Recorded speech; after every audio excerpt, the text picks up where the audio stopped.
Hey everyone, welcome to season 2 of Reversing Climate Change. We are doing that podcast thing now and launching a Patreon. You can find it at patreon.com/noripodcasts. There are various tiers with different types of goodies available. Do you want to receive a special newsletter digest of what Nori Knots are reading that week? Be a part of a Nori book club. Get special access to Nori events. Go take a look at patreon.com/noripodcast for what we're offering. And in that spirit of being lean in that startup kind of way that, we like to do, this list of goodies is subject to change, and we'd very much like your feedback. Is there something that you'd really like to see, but it isn't listed here? Honest feedback does a lot to help us shape what we offer to you. You can send an email to podcast@nori.com or fill out our podcast survey anonymously in our newsletter, which you can find at nori.com/subscribe. And thank you so much for listening to another season of Reversing Climate Change. Hello and welcome to the Reversing Climate Change podcast. I'm Ross Kenyon. I am Nori's creative editor. I am joined by my co-host, Christoph Jospe. Hey, Christoph. Hello, hello. Hello.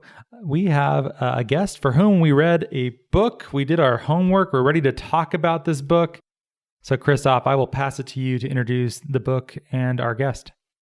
All right. Well, our guest today is Mark Shepard, who is an agroforestry farmer, a permaculturalist, also a musician, we just found out, and also an author of Restoration Agriculture.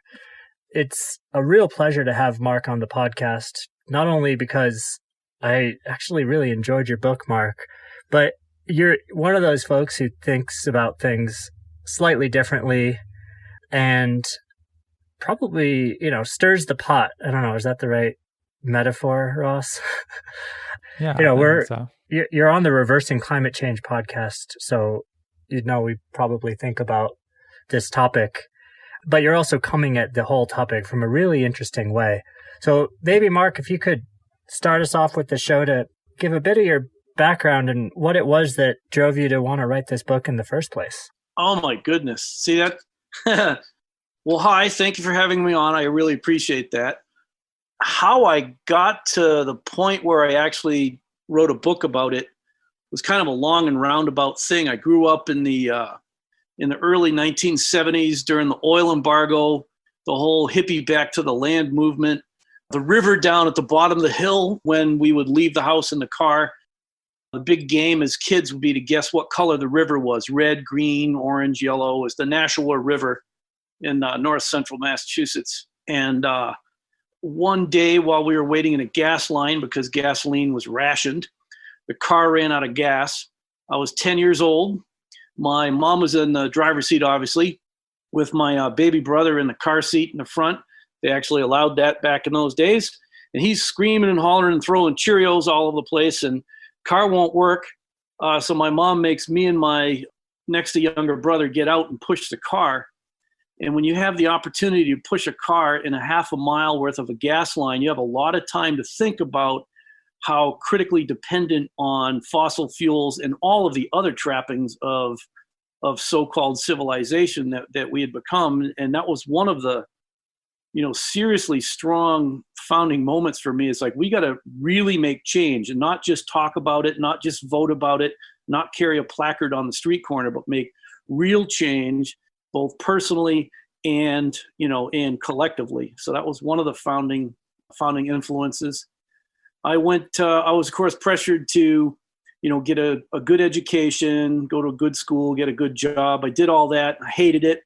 So I quit my job after going to engineering school and went back to college to study ecology. And that was really my passion. I just, wanted to hang out outside and study how nature actually works. Now, how nature actually works and how you're told that nature actually works are sometimes two different things. And that might be where you get that thing that I stir the pot or rabble rouser, whatever words you used on me. And so from a very early age, early 20s actually, I decided that I was going to take personal action in my life to help to restore the ecology of planet Earth while providing myself with food, fuels, medicines, fibers, and to generate enough revenue to pay my bills and help others to learn how to do it. And it's been one heck of a roller coaster ride since then. Awesome. Thanks, Mark. You bet. So the subtitle in the book actually is Real World Permaculture for Farmers, which begs the question, what is permaculture? Well, permaculture is a contraction, it's 2 words, permanent and agriculture. That was the original meaning assembled by the founder of the whole permaculture movement, Bill Mollison, an Australian, and David Holmgren, his first big sidekick. It's morphed through the years, but my training was from way back when, and it sure seems to me that permanent agriculture is a really good goal for us as a human species. Most of our food, our human calories, come from a handful, 5, as a matter of fact, or the majority of all of our carbohydrates, proteins, and oils come from 5 different plants that are all annual plants, which means that you plant them in the ground, they grow for 3 to 4 or 5 months, and then they die, and you harvest a copious amount of starch or protein, whatever the case may be. That's a very nomadic and it's a very temporary form of agriculture, because in order to grow an annual plant, you have to destroy a perennial ecosystem first. You have to plow up a prairie, you have to clear cut a forest, or slash and burn, whatever the case may be. You have to kill the perennial vegetation and destroy a 3-dimensional ecosystem that can persist and regenerate itself through time, propagate itself, expand its range, and it can survive with no fossil fuel inputs, no additional soil amendments. It can do it all by itself within the existing disturbance framework. And by disturbance, I mean anything that can suddenly change the short-term health of that particular ecosystem. Most commonly wind. Big, huge windstorm comes by and flattens, acres and acres of forest. The forest comes back. In August, big, huge windstorm came through Iowa, flattened somewhere around 3 million acres of corn and soybeans. The corn and soybeans didn't come back. So what you do is you replace a resilient perennial ecosystem with this annual ecosystem that has the benefit of producing just a prodigious amount of total calories lacking in nutrition. And so the whole annual agriculture, where you have to continue to plow or continue to use herbicide or continue to use mulch year after year after year after year, is temporary. It's a nomadic style of agriculture where you can put your seeds in your pocket, and after you've depleted the soil of your current operation, whether it's a homestead or a multi-thousand acre farm, the soil has blown away in the wind, oxidized in the sun, washed away in the rain, and pretty soon it's not fertile anymore. So you try buying some chemicals from a bag, and that helps for a while. Then you poison your soil, pick up your seeds and leave, go somewhere else, buy some cheap land somewhere else. That's a temporary agriculture. So permaculture was intended to be how to design perennial human habitats that supply us with all of our needs. And that's the definition that I go with and I operate with. Well, most of my contemporaries took the whole permaculture idea, and since they lived in the suburbs, it turned into a landscaping technique where you do all kinds of food grown in your landscape. And it was really beautiful and wonderful and all that kind of stuff. But so far, nobody anywhere has shown me one example anywhere. If you can show me one example, that's proof of concept, and I'll believe you. Nobody has shown me one example where anyone in a suburban lot has provided all of their food from a landscape size plot. I'd like to see one. Cool. I haven't yet. Our food, I weigh 250 pounds. It takes a lot of feed to keep a beast this big going. I need at least a good solid pound of high quality carbohydrates, proteins, and oils, and a good amount of fiber in there every single day for a whole entire year. That's 500-600 pounds of food just to keep me alive. And sometimes we might need it to have a larger piece of land to supply those calories and proteins to us. And that's part of where farms come in. is as a broad acres of wheat, millions and millions of acres of wheat and corn and rice and potatoes, etc. That's where the bulk of our calories come from. They're grown on a broad acreage and then brought to the people, because quite frankly, 80% of the human race lives in cities of 250,000 people or more. And if you're living in a city, you have even less space, so you can't grow your own food. So my perspective, permaculture meant permanent agriculture. Let's grow our food, and let's grow enough food that we can actually feed ourselves, feed our friends and neighbors, have a surplus that we've designed into the system that we now sell as revenue for our operation. And those type of operations are called farms. So for me, permaculture meant taking a 110-acre cornfield and converting it into a 110-acre perennial polyculture oak savanna mimic that has been producing food now for 26 years under my management. And 99% of all products sold are perennial, which means they come back year after year after year. You have an ice storm, breaks everything, stuff sprouts back up, and it grows again next year. The windstorm, fire. Go ahead, send a California fire through here, burns everything to the ground, it all sprouts back. These systems are designed to tolerate the system conditions in the place where they are. That's my take on permaculture. Well, Mark, when we think about permaculture, we think about it primarily as being a rather high density, small acreage kind of operation. But your work seemingly is about bridging this gap to larger scale farms and making these techniques applicable to large acreage. Is that an accurate understanding of your work? To a certain extent, yeah. And one of the things that I do want to point out is one of the basic permaculture principles is to take small and slow, careful steps so as to not, massively screw things up. And from my perspective, it appears to me that the permaculture movement has taken that to mean that permaculture has to be small. Well, what I mean by a small little step, let's take the corn belt of USA that grows corn and soybeans. Much of it used to be oak savanna that has a specific plant community associated with it. Oak, chestnut, and beech are an overstory trees. Cherries are an overstory tree. Apples are an mid-story tree.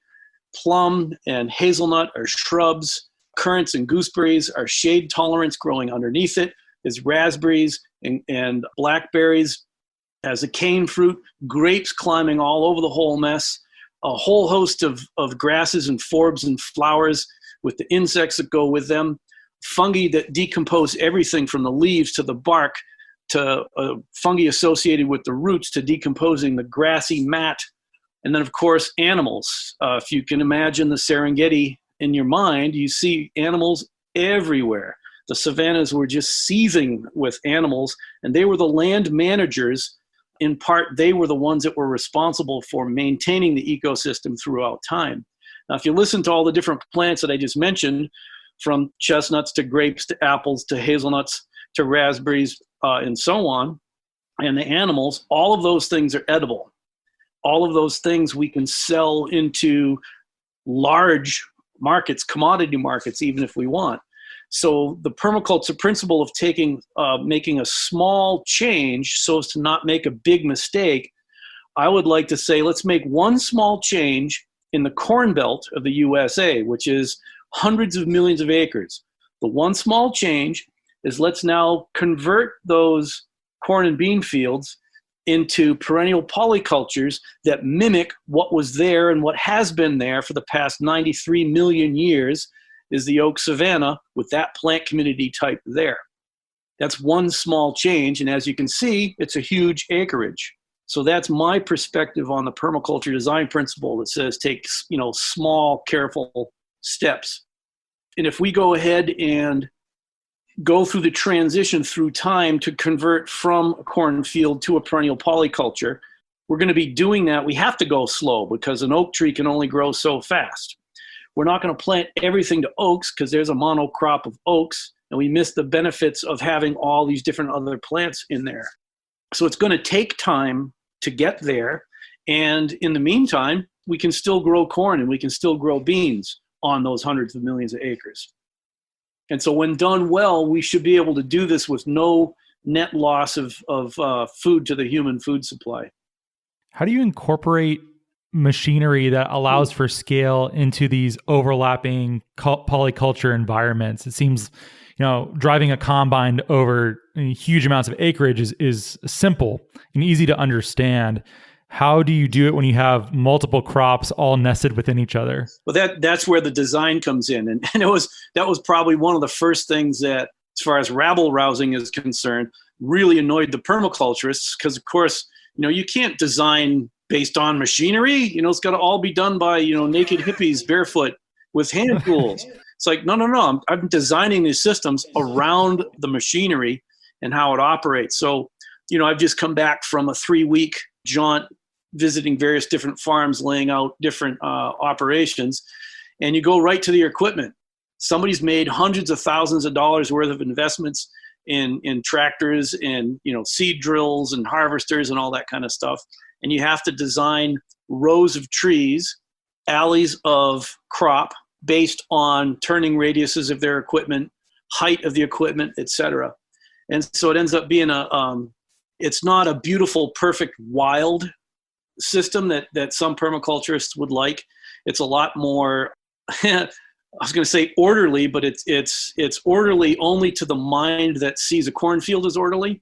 They're rows.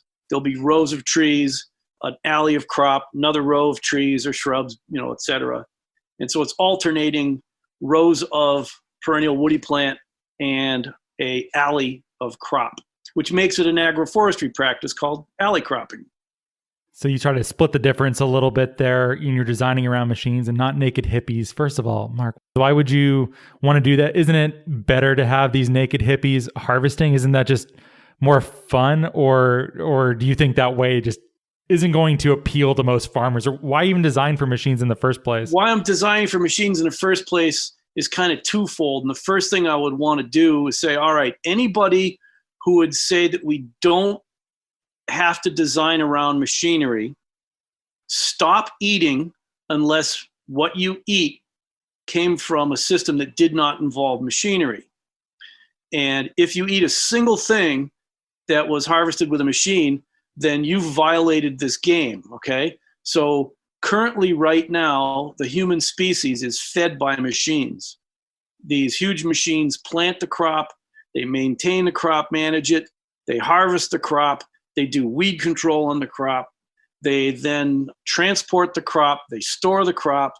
You go to the store, you buy it from a machine or refrigerator, you put it in your machine or a public machine, and you take it to your house and you put it in another machine to store it, and then you put it in another machine to cook it. So if we don't design our agricultural systems around machines, we got a problem. Now, there is new stuff coming out, which is pretty cool. There's a lot more folks that are doing agriculture with, robotic machines. And so they can be a lot smaller than like the 55,000 foot wide combines that, we classically see roaring across the wheat fields. If you think about a tractor, this is really bizarre. If you think about a tractor, that's nothing but a mechanical horse. You hook the horse to a piece of equipment, you pull it around. Our whole entire agriculture is designed around a mechanical horse. Well, if we've got these little drones going all over the place, robotic drones, well, now we might have these small little machines. So obviously the design would change based on your equipment use. If your equipment is a wheelbarrow, then I will design a system around you and your wheelbarrow. If your equipment is an ATV, we'll design around that. If it's an ox cart, we design around that. If it's the 45-foot wide combine, we design around that. It's case by case, depending on who the farmer is, what they're growing, what their markets are, et cetera. And one of the reasons why not to make it a totally random, just whatever, a beautiful bliss spot, is the fact that, farmers actually try to earn a little money by doing this. This is an economic livelihood, and you have to make it practical to plant, maintain, harvest, et cetera. So I really appreciate you talking about sort of permaculture principles, because of course permaculture is not prescribing a way of, producing food, but rather, showing a path forward. And you talk about start small and build from slow solutions. In describing alley cropping, it's very much the principle of use and value diversity, because you have a broad array of different crops working together. I think I'm pleasantly surprised that you are pro large machinery, to think about this question of scale. But oftentimes, when I'm out there talking to farmers who maybe are thinking about transitioning to a form of restoration agriculture, I'm afraid to use the word permaculture. Actually, it can be a dirty word in farming, perhaps because it evokes thoughts of naked hippies who don't know anything about farming and are ruining the yield. But what's your view? Is permaculture a dirty word in farming? And if so, why? The way that I learned about permaculture, my diploma up on the wall has a signature on it that says Bill Mollison.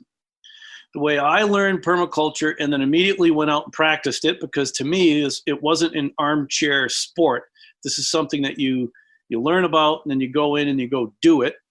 To me, it's a permanent agriculture. And J. Russell Smith, who wrote the book Tree Crops back in 1926, first place I ever saw the words permanent and agriculture put together. I'm more of a J. Russell Smith permaculturist than I am a mud oven, 16 brick rocket stove permaculturist. And I actually have noticed that within the farming community, the word permaculture has almost closed more doors than it opens.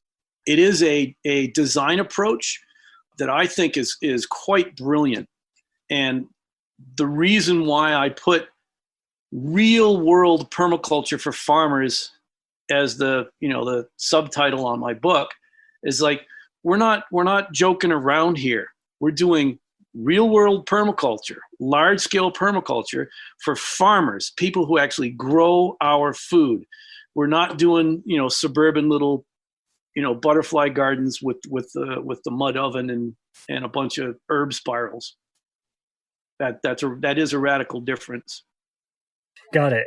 Which, by the way, no one here is against mud ovens or butterfly gardens. Oh, absolutely I think they're not. great. But to say that, and this is I had a client in Vermont. Okay, they get like 45 to 70 inches of rain a year, straight up and down. In order to have any kind of crop growing out there, people took the stones out of the fields for hundreds of years. So they had this farm with all these stone walls, and they were grazing cows. They took a permaculture course. Well, first thing that they did, they spent like 3 days in this course learning how to make a cob oven. So they go back to Vermont and they find out, gee whiz, we don't have any clay. So they had to drive 100 miles or so and get clay from a arts college, powdered clay, reconstitute it and make this mud oven using clay that they had to buy and import from who knows where, probably China. Well, like first 3 or 4 or 5 rains come by and dissolve the mud oven and kind of wash it away. All across the USA in the moister regions, there are mud ovens galore built by people who think that this is a grand solution. Well, you know what? They have roofs on them. Why do they put roofs on them? Because the rain is going to dissolve the mud. Now, if you're in Arizona and New Mexico, a mud oven is a really great idea. Well, maybe in Vermont, the real great idea should have been stone and not mud. So whatever fixation people got with this really quick, feel-good solution, they failed to make a context-specific solution. Your solution in Washington State is going to be different than one in Florida, which is going to be different than one in Virginia versus Texas, et cetera. They have to be site-specific and not blanket applied. And if you're going to build this mud oven or a 16-brick rocket stove, where are you going to get the food to cook? You're going to get it from the 6 nasturtium plants and have like nasturtium salad sandwiches. And once you eat those, they're gone. You're going to starve. Even permaculturists buy food that was grown on farms, large-scale farms that was cared for with machines. We got stuck on this machine thing, didn't we? Yeah. I love that example because it points to a real issue where people with perhaps the best intentions come across a solution that just seems so great, but they're kind of missing the point and not taking a real look at like what is already around me and what's kind of the minimal amount of work that I might need to do. It brings to mind another book I've read. I don't know if he calls himself a permaculturalist or not, but One Straw Revolution, Right. The Fukuoka. He, like you, I think, is farming in a similar way. In your book, Restoration Agriculture, you define a term called stun agriculture, right? Sheer, total, utter neglect. And it's this idea of sort of creating the conditions such that you can have this permanent agriculture and the conditions so that it will thrive by doing the least amount of work. Right. Could you talk about what is stun agriculture? And I mean, I'm so curious because I read this book and your book, and I'm wondering, like, why isn't everyone thinking in this way? Well, just go to the word stun, and I'm going to modify that a little bit. The S, really, through time, I've come to realize that strategic, total, utter neglect. You have to know when you can neglect things and when you can't neglect things. But the example I like to use over and over again is no matter where you live, look at the ditch on the side of the road. There is something growing there. Oftentimes, there are some edible things growing there. Nobody spent 3 years putting down cover crops, tilling the soil, mulching it, doing all kinds of whatever amendments to make it beautiful and perfect. Nobody bothered to plant it. Nobody bothered to weed it, but nobody bothered to do pest or disease control. And there it is. It's growing something, and there's food there. Nature grows as effortlessly as the stuff in the ditch on the side of the road. So wherever you are around the world, there are natural plant communities. It's a whole family of plants and animals and insects that are associated with that live together. And anywhere you go around the world, you find oak trees. Somewhere in there, you'll find some, prunuses, which are cherries and plums. You'll find malus or crataegus, which are like your apples and hawthorns. You'll find raspberries. You'll find hazelnuts. Everywhere around the world, they've been growing together as a community for zillions of years. So they've been doing that for zillions of years without any human intervention whatsoever. So if we set up a system that's adapted to our area with plant communities that belong together and belong there, they'll basically take care of themselves. And then our maintenance drops down to close to zero. Well, when our carrying costs drop down to almost zero, we don't need top yields in order to have a positive cash flow because we spent so little keeping this going.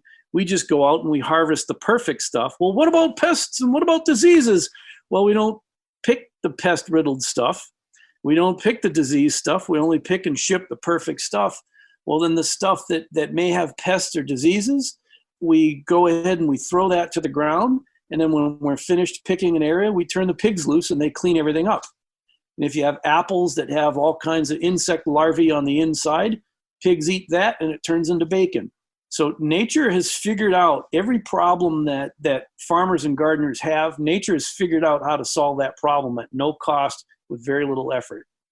What do you think is standing in the way from more farmers adopting stun? Well, a lot of it is that people don't believe it because all of the universities are telling you that you have to do this. All of the different trade groups that you go to, whatever the crops are that you're growing, they're telling that you have to do this and that and the other thing.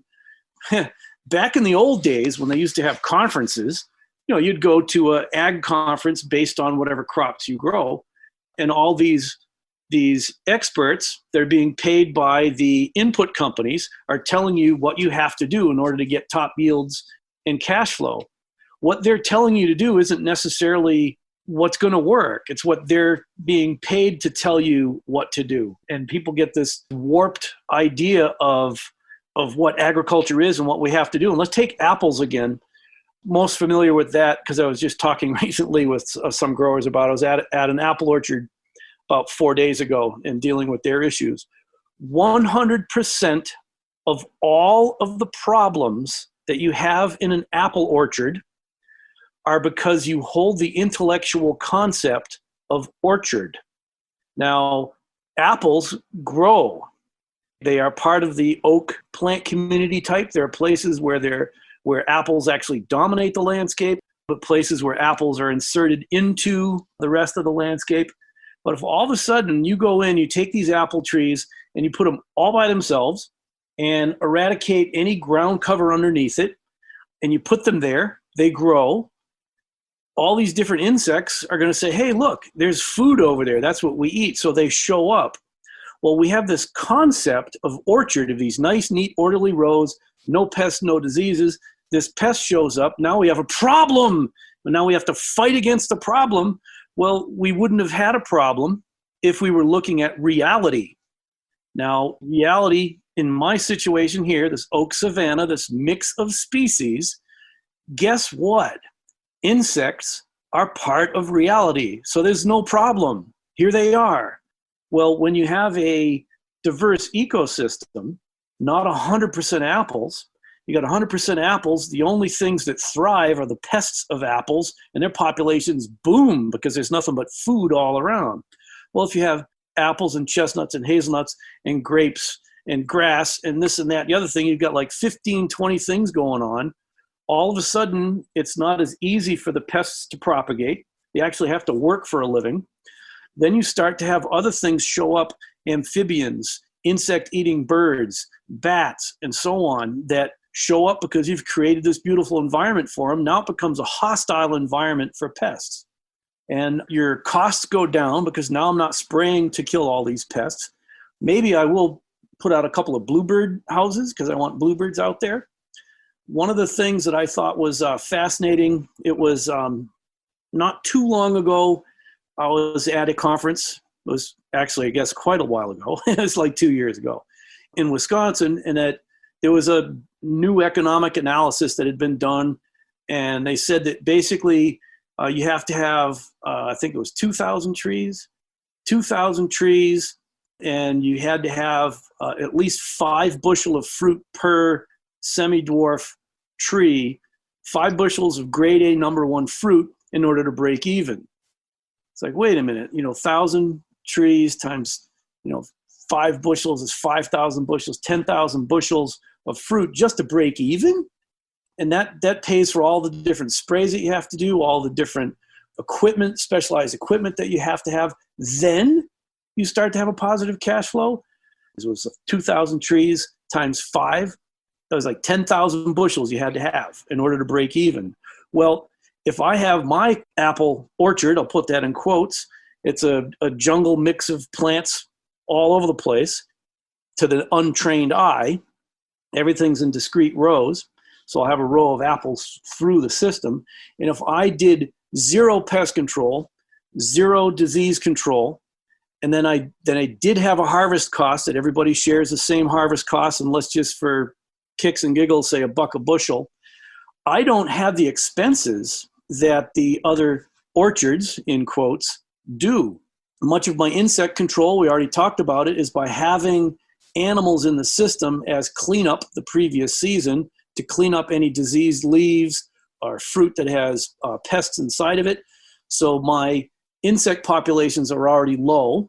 Well, then when the pests emerge in the spring, I've got frogs, I've got bats, I've got, toads, insect-eating birds, and so on. I have a big pest control crew working for me. So my expenses, really approach 0. Do I really need 5 bushels per tree? What if I only get 1 bushel of perfect fruit per tree because I have greater pest losses than you do? I don't care, because my expense was a $1 picking cost, and I get a bushel of fruit that's a $39 profit on that bushel of fruit, whereas you had to get 5 bushel of fruit at your $40 just to break even. That's ridiculous. And one of the ridiculous things is with amphibians. There's 7 different kinds of frogs out here that I've counted. I haven't seen any salamanders yet. If you spray any kind of pest control product, whether it's an organic product or a chemical product, to kill apple pests, you're actually making your pest control amphibians sick, and they're dying, because amphibians take in about half of their oxygen through their skin. And if you spray any kind of insect control spray on it, your amphibians are now puking their guts out on the side of the road. You're harming the system you're harming the pest control by trying to do pest control. It seems like madness to me. I love this idea that the problem is the idea of an orchard with sort of high modernist principles of straight lines and clean orderliness. When did this idea implant itself, and is that changing now? I don't know when that really took hold, but part of how the whole stun approach occurred is, when I moved here, I was married at the time, had 2 little kids, and so trying to build a house and be the happy hippie farmer and take care of everything all at once, plant all these trees, and you got to take care of course, everybody tells us you have to have perfect weed control around those trees, and 2-foot weed free around the base of the tree, no grass at all, full sunshine. Well, I could only take care of so many trees with the amount of labor that I had available, which was me, myself, and I working all day while building a house, taking care of a young family and all that kind of stuff. So all these other trees that I had planted got neglected. And the ones that I neglected, they didn't have as high a survival rate. Fewer, more of them died than the ones I took care of. They didn't grow as fast, but they were just impossibly rugged. And I think it's because they had to really duke it out to get any kinds of nutrients and moisture at first. And so I said, well, wait a minute. If I'm not doing anything to those and they're doing just fine, well, that's really affordable. I can do nothing a lot more. And in a classic example was I actually got kicked off a listserv back in the day when email question and answer listservs were bigger than they are nowadays. Somebody had asked, I just got 500 apple trees. How do I make a nursery bed to store those apple trees? And I just asked the question, well, why would you put those in a nursery bed and not plant them out where they go? And I got yelled at for not answering the question. And then finally, after 1,000 different, tidbits of advice, they put it in a particular kind of nursery bed. Then all of a sudden they said, oh my gosh, the weeds are going crazy in my nursery bed. How do I take care of the weeds? I said, well, one, why would you have put it in a nursery bed in the first place instead of where they eventually are going to go and they belong anyways? And then 2, who cares if there's some weeds in your nursery bed? And I got yelled at again. Well, so then they figured out after 75,000 different kinds of advice how to get rid of the weeds. Well, now that they got rid of the weeds, these plants, the little apple trees, were visible to the deer. So the deer came by. They had to figure out how to solve the deer problem. They put up a 55-foot high nuclear-powered electric deer fence. Well, then still the plants had no competition for water or nutrients, so they grew real fast. So they got aphids on the new growing tips. So they had to figure out how to spray to control the aphids. All of those problems were caused by the fact that instead of planting these trees out in their final place where they're going to duke it out with the grass, they would have grown slower. They would have been hidden by the weeds. The deer never would have found them. They would have been a lot more drought resistant because they really had to dive to get the moisture. The roots would really run. So all of those problems were caused by the fact that they thought that they had to put them in a nursery bed first instead of just plant them out in the grass. And the planting out in the grass, that one drives me nuts, is, you got to get rid of the grass underneath your trees because trees can't compete with all the grass. It's like, look around the world. There is grass growing underneath trees on every continent in the world except for Antarctica that I know of. Grass and trees belong together. So how do we come to believe these really silly things that may have an element of truth? Yeah, with less competition for nutrients and moisture, your tree will grow faster. True, you can verify that. But is that really what you want? And is it preventing you from doing something good because you're trying to do something right by somebody's crazy warped definition of right? You guys trying to push my buttons, that's what it is. Oh, we're just warming you up, Mark. I can't help but thinking as you're describing this, something that came up. Actually, Ross and I did an intro to permaculture course. What was it? Almost 2 years now, where, it came up in the problem is the solution. And it's interesting because you talk about whose definition of right are we even going after? And you took a jab at the academics and science, which this is where I now really want you to put your ranting on a podcast hat on, Because indeed, like, there is a quote unquote right way to do things in the eyes of science, which is maybe very much funded by certain companies that want to maintain their market share.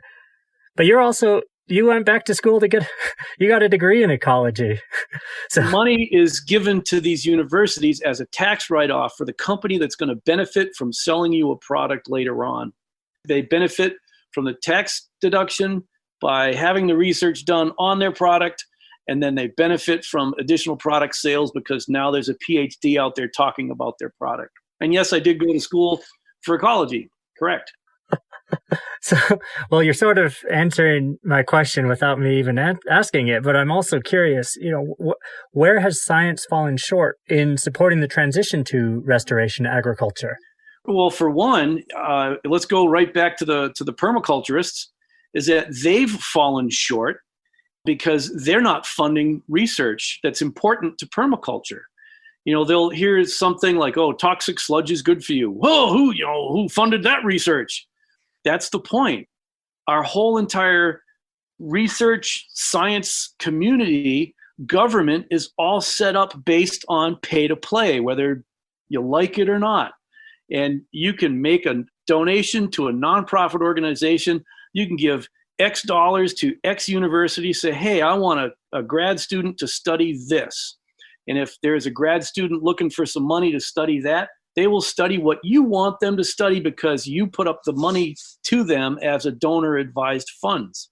So permaculturists have fallen short because they haven't set up successful businesses, there's another issue, that as a matter of course, a percentage of their proceeds immediately go to nonprofit research and development of things. I know of a number of young researchers right now that happen to get just the right grant at the right time to do some really amazing research.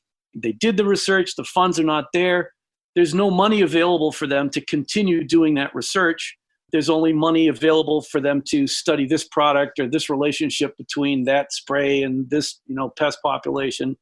And so where it's fallen short is that those of us who want to have other things researched have not properly funded that research. I was just reading something similar about this in Andrew Moore's Pawpaw in Search of America's Forgotten Fruit. Sure. And one of the questions in there was, people always ask me, how do I get pawpaws in more things? And how do I raise awareness of this neglected American fruit? He was saying someone needs to pay a couple $1 million to do research on the health benefits. And because every fruit has antioxidants and anti-carcinogenic properties, once that's discovered, which it obviously has, then that will take off and pawpaws will be put into lots of things, just like pomegranates are. And what's amazing about pawpaws is if you look at their foliage, it has a really strong, almost a solvent or a turpentine kind of aroma to it. And there are almost zero insects that eat those leaves. So there's something going on in those leaves. What is going on in those leaves? We don't know because nobody's paying that couple $1 million to do the research on this amazing plant that has been hiding out on the edges of our farms and our woods in the east, central, and southeast for hundreds of years, and we have not been able to eradicate it. That's sustainable agriculture.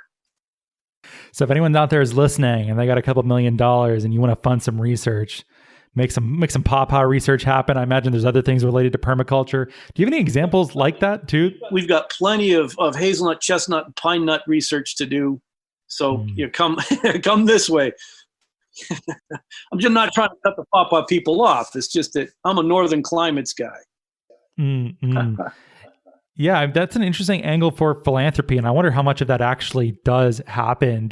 Mark, do you know, or Christoph, have you heard of much happening with regard to that with philanthropy? There's more happening every day because people are waking up, and I think that the whole plague hitting us in 2020 here has really awakened a lot of interest in that. So I know of a lot more philanthropic funding that's occurring than used to be. Yep.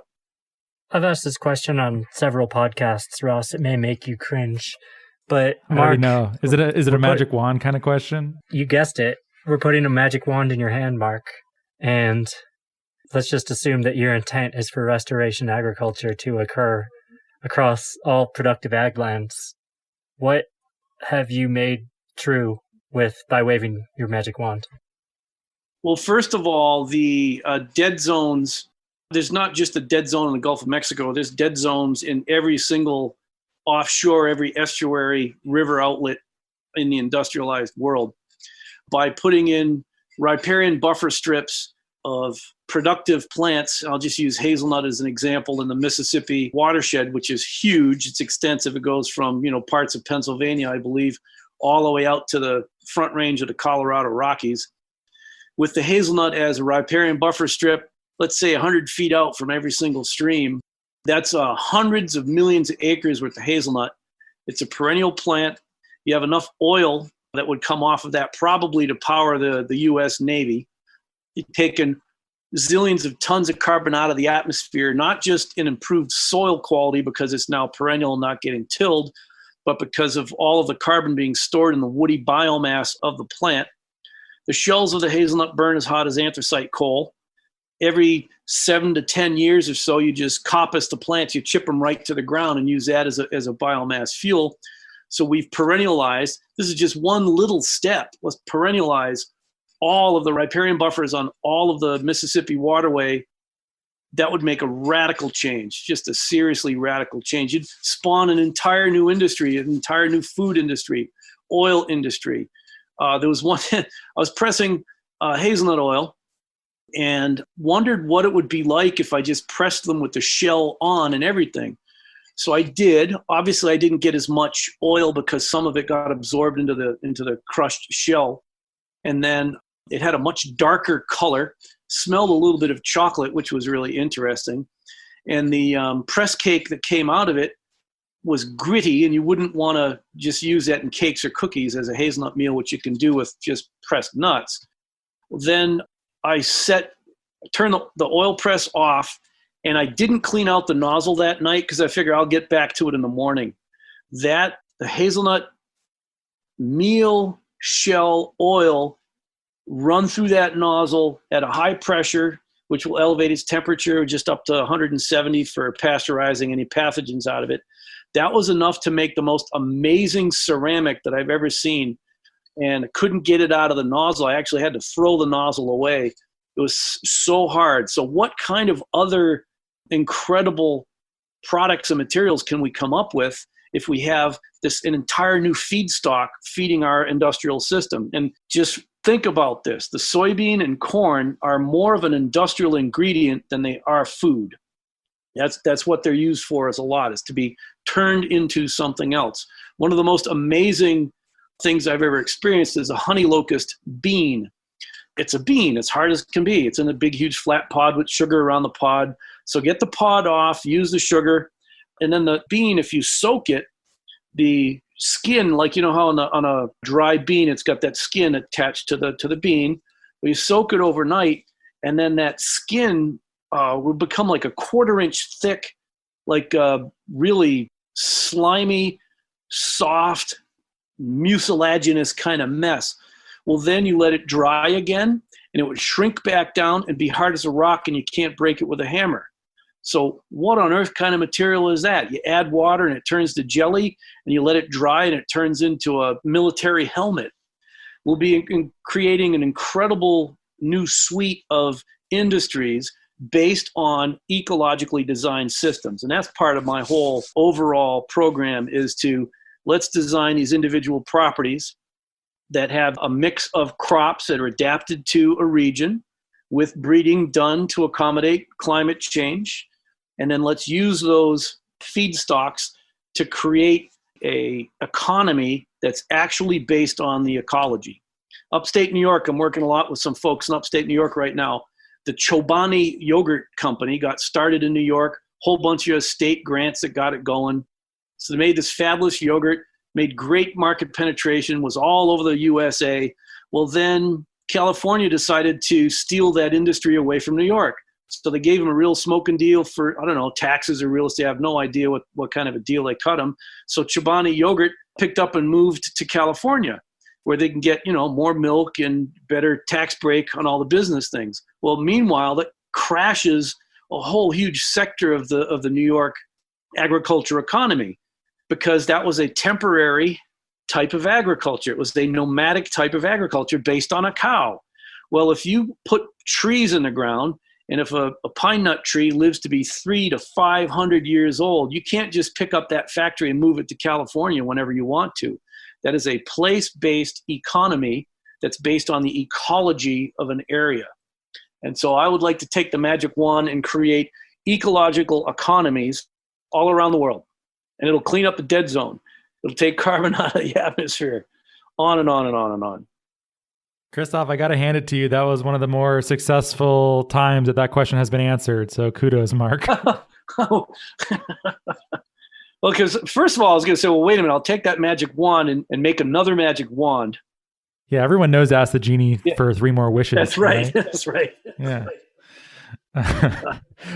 Well, Mark, we should start wrapping it up here. Obviously, if someone is interested in what you're thinking about and what you're writing about, restoration agriculture, real world permaculture for farmers, the link is in the show notes if you'd like to buy it and read it. You have another book out too, I saw, that we haven't read yet, but I'm sure we will. Water for Any Farm, also published by Acres USA. Wherever you live around the world, the rainfall that comes out of the sky, don't let it run off. Steer it around your property, take it from a wetter area, move it to a drier area, just some basic land shaping techniques to more evenly hydrate the property. There's actually a third one that's not quite out yet. It's the technical manual that goes with that. And the fourth one is being worked on right now. So. Wow. Are you able to give us a hint on what the fourth one's about? That's actually Nature Makes Soil. Think about this for a second. You take a rock out in the middle of Lake Superior. Over time, that rock is going to be colonized by lichens and mosses and ferns and grasses. And if you were to grab a tuft of grass off the middle of that rock, what's clinging to the roots of the grass? Soil. Where did that soil come from? The plant communities of planet Earth with their other life associates, from large animals that we can see to invisible animals, fungi, etc., create the soil. They create a richer, more fertile soil. So if we are farming in such a way that the soil is becoming less fertile, we're doing it wrong. Nature knows how to make soil. And so that's basically what it is describing how nature makes soil and how we can imitate that in our own operations. Can't wait to read it, and we'd love to have you back on to talk about it when we get our hands on a text like this. Right. Well, thank you, Mark. Thanks for being here with us. This was not what I expected. What did you expect? I figured you guys were going to go all carbon on me, and that's fine. We're a mix of that too. Well, in the last minute or so, is there anything you want to say about carbon? Sure. Carbon's one tiny piece of the pie. And if you want to actually have site saturation of carbon, if you look around the world, you look at all the literature, a site saturated with carbon actually has what's been traditionally called the climax ecosystem on it. And if we have agricultural fields, you really aren't going to be able to push that above 3 to 6% organic matter. So most of the agriculture, we can make big gains by quickly amping up the soil carbon. But once you hit that 3 to 6, that's kind of in a steady state. That's a decent place to be. Once you have more carbon than that, you start to get into the peat and the muck, which actually has too much carbon to get good yields. You actually need more minerals to increase your yields on that. But both of those are still short-sighted because you want the maximum amount of carbon retained on a site. You go to the climax ecosystem, and in California, it might be redwoods with sugar pine. You guys ever seen a pine cone from sugar pine? It's the largest pine cone on planet Earth, and they're pine nuts. So why not have 200-foot tall pine nut forests all up and down California with grass growing underneath and animals grazing it, and then when the fire goes to burn through it, it doesn't bother those. It just kind of burns through, and it's not a problem. There's not enough fuel built up. So let's design a agricultural ecosystem based on maximum site carbon, which in that case in California is redwood sugar pine. We can do it all along the way. We can cash flow all along the way while still producing food, fuels, medicines, and fibers for human beings. Are you satisfied with that, Christoph? Is this a good place to leave it? Yeah, I mean, I'm kind of getting drunk with all the optimism coming out of Mark. But it also makes me think, like, why aren't we doing this right now? And then I get depressed when I think about the realities of the system we've set up for ourselves. Because when you said optimism, that blew my mind. It's like, you don't believe how depressing it is. Because to see all the opportunity that's all around us and how we're just missing the boat left and right, it's just depressing. Till then, I guess we'll have to do more podcasts and write more books, huh, Mark? Well, there you go. We'll talk to you next week then, right? Yeah. Sounds good. Well, links to all of Mark's books, writings, if you'd like to keep up with him, links to his website, all of that is in the show notes. If Christoph and I could ask you for a brief favor too, if you're listening to this on your iPhone, if you could open up the podcast app under Apple Podcasts, please write us a review. That helps a lot. Give us a great rating. We would certainly appreciate it. And thank you so much for listening.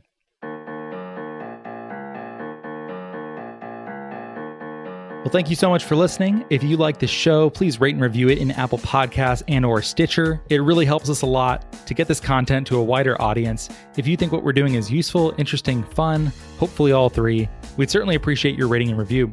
You can keep up with Nori at nori.com, where there is a newsletter. That's nori.com/subscribe. There's podcasts, there's a whole bunch else, or you can send us an email at podcast@nori.com. We are also now on Patreon at patreon.com/noripodcasts if you'd like more content, engagement, and community. And thank you so much for your support.